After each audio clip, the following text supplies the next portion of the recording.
بسم اللہ الرحمن الرحیم۔ السلام علیکم۔ مٹی وائس کے تمام ناظرین کو دل کی عطا گہرائیوں سے خوش آمدید۔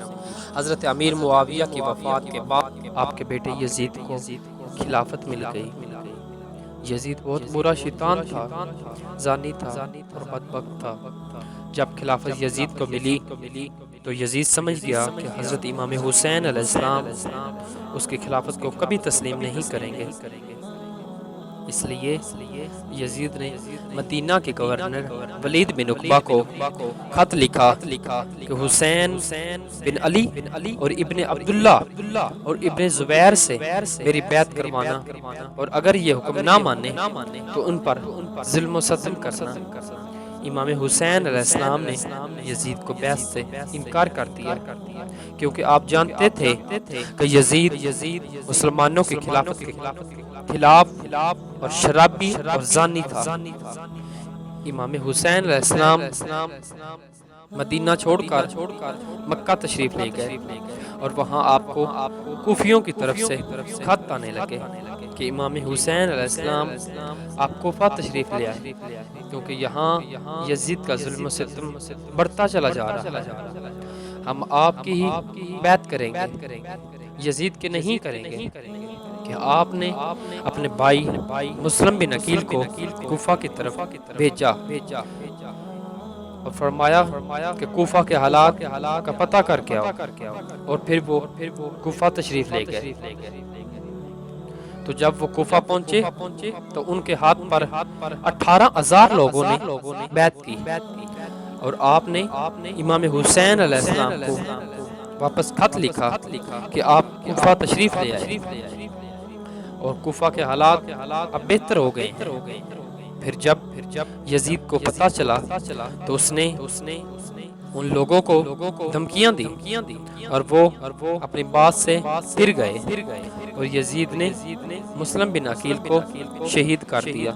اور وہ لوگ جو آپ کے سچے پیروکار تھے وہ اب بہت بدل چکے تھے، اور وہ خط جو مسلم بن عقیل نے امام حسین علیہ السلام کو بھی لکھا تھا وہ آپ کے پاس پہنچ چکا تھا، اور اس میں یہ لکھا تھا کہ کوفہ کے حالات اب بہتر ہو گئے ہیں، اور آپ کوفہ تشریف لے آئیے۔ اس کے بعد آپ اپنے خاندان سمیت چل پڑے، اور جب آپ مدینہ سے باہر نکل گئے تو آپ کو یہ خبر ملی کہ یزید لعنتی نے مسلم بن عقیل کو شہید کروا دیا ہے۔ اور پھر آپ جب کوفہ کے قریب پہنچے تو یزید کی فوج آگے کھڑی ہو گئی۔ آپ نے یزید کی فوج کو کہا کہ مجھے یا تو کوفہ میں داخل ہونے دے یا پھر واپس میں چلا جاتا ہوں۔ یزیدی فوج نے آپ کو نہ داخل ہونے دیا، اور پھر آپ اپنے قافلے سمیت ایک چٹیل میدان میں پہنچے۔ تو امام حسین علیہ السلام نے ایک شخص سے پوچھا کہ یہ کون سی جگہ ہے؟ تو کسی نے بتایا کہ امام پاک، اسے ماریا کا جگہ بھی کہا جاتا ہے، لیکن پھر کسی نے کہا کہ امام حسین علیہ السلام اس کا دوسرا نام کربلا ہے۔ پھر آپ نے اپنے ساتھیوں سمیت اس جگہ خیمے لگا لیے، اور دوسری طرف یزیدی فوج کو جب یہ پتہ چلا کہ امام حسین علیہ السلام کربلا میں ڈیرے لگا لیے ہیں تو یزیدی فوج نے بھی میدان کربلا میں پہنچنا شروع کر دیا، اور اس فوج کی قیادت ابن سعد کر رہا تھا۔ امام حسین علیہ السلام نے ابن سعد سے کہا یا تو مجھے یزید سے ملا دو یا پھر میرے شہر مکہ جانے دو، لیکن وہ نہ مانا اور بار بار بیعت کرنے پر مجبور کرتا رہا، لیکن آپ نے بیعت نہ کی۔ پھر جب 3 محرم کا دن آیا تو یزید نے 22,000 فوجیوں کا لشکر کربلا میں بھیج دیا، اور یزیدی فوج آپ سے بہت خوف زدہ تھی۔ امام حسین علیہ السلام کے لشکر میں 82 لوگ تھے، جن میں بچے اور بوڑھے بھی تھے، لیکن یزیدی فوج 22,000 سپاہیوں کے باوجود آپ سے خوف زدہ تھی۔ انہوں نے کہا کہ اگر امام حسین کا مقابلہ کرنا ہے تو ان کا پانی بند کرنا پڑے گا، لہٰذا انہوں نے آپ کا پانی بند کر دیا۔ امام حسین علیہ السلام کے گھر والوں پر پانی تو بالکل ہی بند تھا، لیکن دریائے فرات کا پانی کھلا تھا۔ جب 7 محرم کا دن آیا تو آپ پر دریائے فرات کا بھی پانی بند کر دیا گیا،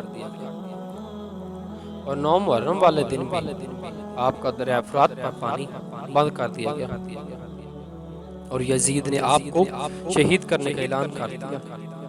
پھر آپ علیہ السلام نے حضرت عباس کو 9 محرم کے دن یزید کے پاس بھیجا اور کہا کہ ان سے کہو کہ آج کی رات ہمیں مہلت دے دو، اور پھر یزید نے آپ کو اجازت دے دی۔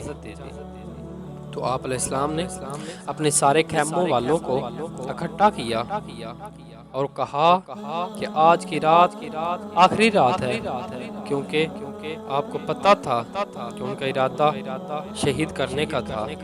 پھر آپ علیہ السلام نے فرمایا کہ جو لوگ جانا چاہتے ہیں وہ چلے جائیں، لیکن کوئی بھی نہیں گیا، اور پھر صبح ہوگی اور یزیدی فوج نے حملے شروع کر دیے، اور آہستہ آہستہ جوان شہید ہوتے گئے، اور حضرت عباس سے 6 مہینے کے علی اصغر کی پیاس نہ دیکھی گئی، اور آپ گھوڑے پر سوار ہو کر دریائے فرات کے کنارے پہنچ گئے، اور آپ نے ایک مشکیزہ پانی سے بھرا اور واپس آنے لگے۔ جب آپ اپنے خیموں کے قریب پہنچے ہی تھے کہ دشمنوں نے آپ کو تیروں سے چھلی کر دیا اور آپ شہید ہو گئے۔